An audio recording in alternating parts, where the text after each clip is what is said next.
Greetings, brothers and sisters. This is Trump's farewell address, or coded message for the QBs. You pick which you believe. If it's the second, you're not going to like this video, or some of my other ones. But let's listen to Trump's here a little bit. My fellow Americans, 4 years ago, we launched a great national effort to rebuild our country, to renew its spirit, and to restore the allegiance of this government to its citizens. And it was a disastrous fail on all levels. I had an epiphany about this thing, a realization earlier tonight, and I was talking to my wife about it, and I thought it was worth putting in a video why this is, I guess a good thing that Trump is leaving. And I'll tell you why in just a moment. In short, we embarked on a mission to make America great again for all Americans. As I conclude my term as the 45th President of the United States, I stand before you truly proud of what we have achieved together. We did what we came here to do. You came here to do that? Seriously, bro? You're claiming a win on this thing? It's a debacle, right? I mean, so many things. I've talked about how the left and the controllers have pushed so much agenda through the hatred and fear of Trump, right? This is how it always goes. That when you have a left-leaning president, the right is riled up. And when you have somebody like Trump, the left and the Democrats were so riled up, they were able to push through a lot of their agenda because of the fire in their bellies, their hatred of Trump. And so much more. This week, we inaugurate a new administration and pray for its success in keeping America safe and prosperous. We extend our best wishes, and we also want them to have luck, a very important word. I'd like to... Luck? We're down to luck? This is going to be great. I'm not going to cover it all tonight, but I'll come back to this. But if we're down to luck, good luck, JoJo. You're going to need luck. I'd like to begin by thanking just a few of the amazing people who made our remarkable journey possible. First, let me express my overwhelming gratitude for the love and support of our spectacular First Lady, Melania. Okay, so maybe I'll come back to this tomorrow. We'll see how it all goes time-wise. But I had this realization that's kind of what I think imperative to understanding what's happened here. So as I've said before, I enjoyed the Trump presidency immensely. He's been my favorite president in terms of like TV presidents and things like this, and real presidents. But in terms of what I call the show, all these things I call the show, he made it really interesting. And there's going to be a huge entertainment void and personality void with Trump gone. I liked how he was not scripted, right? He just said things off the cuff. Even a lot of those things were not good things that he tweeted in the middle of the night. And he didn't act presidential. And he had a little bit of sovereignty. He had his handlers. He had people control him, powerful groups that controlled him, the bankers, Israel, Wall Street, and among others, right? But he was somebody who had a little bit of sovereignty. He had more sovereignty than most presidents. And he was, a loose cannon. And I liked that. I really enjoyed that the past 4 years. And it drove the media and all these lifetime Washington, D.C., inside the Beltway folks nuts, right? Hollywood people, it drove nuts. And that gave me a lot of joy and pleasure as well. So, I thoroughly enjoyed the Trump presidency. But he did something, I can't remember specifically what it is. Maybe you guys will. I made a video about it, or a couple of videos about it, right before the election, that, I was like, bro, you don't deserve to win. For whatever he did, it was something, I am not somebody who wants perfection.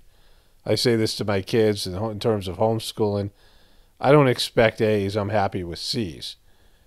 I'm just a just get it there, especially nowadays, the Kali Yuga coming to the end, and just, be able to get the job done, even if it's sloppy. I mean, I'm not, I don't grade on a high standard. And I don't expect very much from politicians and leaders and things like this. I just expect bare minimum humanity, right? And just a level of honesty and things like this. Just a slight level of authenticity, and that's about it. It's all controlled, the presidency, politics, and all these various positions. And so from Trump, he was something new. He was something different. And like I said, I used to like him on The Apprentice show, even though I can see his character flaws and, a lot of the issues he has. He's not the best person in the world. And I've heard stories and, things that I know to be true about abusing people, stiffing vendors and things like this. This is something that's been well known about Trump. So there's a lot of issues there. But for the most part, like I said, I enjoyed his presidency. But he did something about a week before the election, maybe a couple of days. I don't know what it was. You guys might remember the video. Like, I can't keep track of these things. But it was enough for me to sort of sour on him. And then when the election stuff happened, and then what happened afterwards, I started to look at his Twitter every day. Like, every day I would read all of his tweets. And before that, I would only read the tweets that people would send me, or I would see a headline about them. So I wasn't, bombarded by Trump. And a lot of his tweets were just not very presidential. But near the end, when he started to get desperate, I saw a guy who seemed to be a complete bumbling idiot. You remember there was one tweet that he said, what way is this to run the country? Like, there's a bunch of tweets that, as president, he shouldn't have made.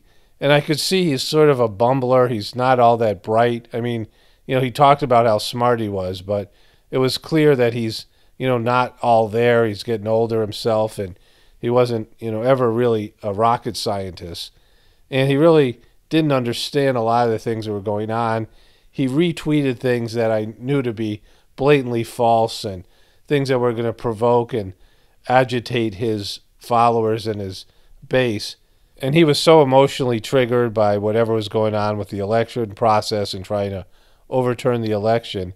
A lot of character flaws came out. And I think everybody's known, that he doesn't get along well with his advisors. He only wants people that tell him what he wants to hear, which is not a good quality for a leader. He has very thin skin. He can't admit he's wrong, which is a horrible quality in a leader. You have to be able to learn and grow, and you have to change and adapt.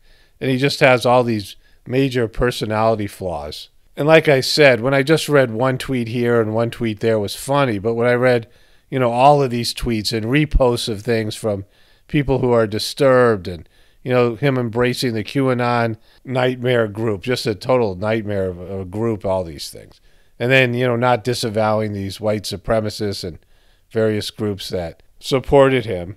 And, he's just not a good guy in lots of ways. I mean, he's somebody who is very self-centered, very narcissistic. And even though, like, I enjoyed a lot of these qualities, more how it upset all the people on the left and the mainstream folks, I could see why they would never be settled. They would never allow this to go on, right? Like, they couldn't. The people who control the governmental system, and I'm not talking about just the controllers, I'm talking about the news media people, the lower level government people, people in the CIA and the intelligence community. The president is more or less a figurehead. There's a lot of information given to the president through the intelligence briefings, through the Joint Chiefs of Staff, and through various levels of the government. And I've talked about this before. A president's only around for 4 or 8 years, but you have government lifers, and they follow a consistent plan and agenda.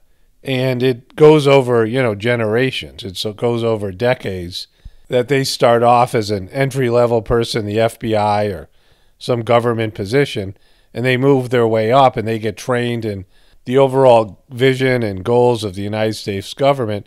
And then a president comes in with their own ambition and their own ideas, and they have to be handled and managed to keep that consistently going, right? And Trump was such a wild card and very impulsive, and he didn't listen to a lot of these folks, didn't respect them. He burned them. He went after the intelligence community within his first month or so as president, And one of the good things about this, and I'm not saying it's good, it's obviously not. It's against what I believe in. You know, it's just so manipulative and controlled. Don't like the intelligence community. I don't like any of these governmental bodies. But the system's so fragile right now. The economy's so fragile. And America's going so much in the wrong direction.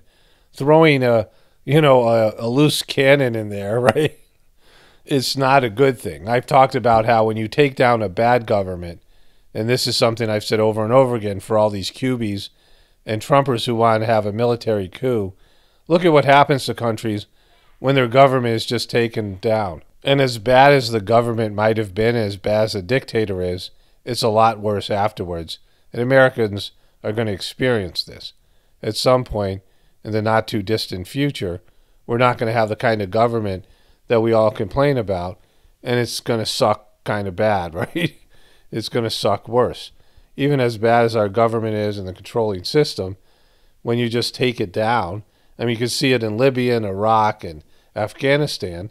In Iraq 60 years ago, I mean, so many countries, it's a disaster. If you go in and just do a regime change in these countries, you create a hell for like 100 years. And America should know this better than anybody because our government, the CIA, have taken down so many of these governments. And so Trump was one of those wild cards that could easily destroy the government because he didn't play by the rules that I've already described here by listening to the governmental lifers that keep that are the gatekeepers to keep the plan, the foreign policy plan, the military plan, and the intelligence plan, and the economic plan, all these things going. He just wouldn't listen to them. And this was freaking them out because, at least when you have a committee of people, when you have a government not by just one person, I mean, what if that president goes crazy, which can easily happen, and how would they tell? Because they're already a little bit weird and off, all these politicians, as they get older. And we saw this with Reagan, when Reagan got Alzheimer's, and they just, basically ran the presidency, hiding him away for the last couple of years of his final term, his second term. And Trump, being somebody who was a loose cannon and somebody who wasn't listening to people, he just didn't have good character qualities and made a lot of decisions I was grateful for, at least resisting these wars and things. But he was someone who was very arbitrary, a businessman who really didn't understand politics. He was never a politician before this, right? And time and experience matters. And people say it doesn't, but it does. You can be a very talented, smart person, and Trump wasn't all that smart. He was a great salesman, and he did that well. He sold himself, and he really got a enthusiastic fan base, and he told them what they wanted to hear. I mean, this is what these type of personalities do, salespeople.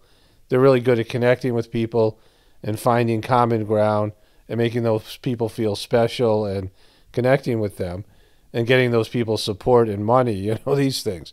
But Trump wasn't a gifted politician, and, he made a lot of questionable decisions. And so, who knows what could have happened. I mean, at least that's a legitimate concern by all these people that expect a president to be a certain way. All the media people, all the, like I said, lifer governmental employees. And so they work to take the guy down, all the Republican establishment, to get a candidate, to get people in there. I mean, JoJo's a lifer. Kamala would do whatever they say, right? I mean, these are very controlled people. And so they did whatever it took to get Trump out of there, even though he had such an enthusiastic fan base, and they never would have rested until he was gone. He couldn't succeed because if he did succeed, everything they believe in and everything they stand for, would be a lie, right? I mean, that would mean that an individual could run the government by themselves. They wouldn't need all these people, these handlers and people, gatekeepers and things, and career governmental workers. And so, and there was no real success for Trump because he was making promises that he couldn't deliver on. He couldn't drain the swamp. The swamp is the whole government. It's a corrupt town, and it's just falling apart. And they just need to keep things together as much as they can, and Trump represented a threat to all that. And so they wouldn't have rested. I mean, we know what was going to happen, right? Like there was just never going to be any peace. This was always going to create more and more opposition.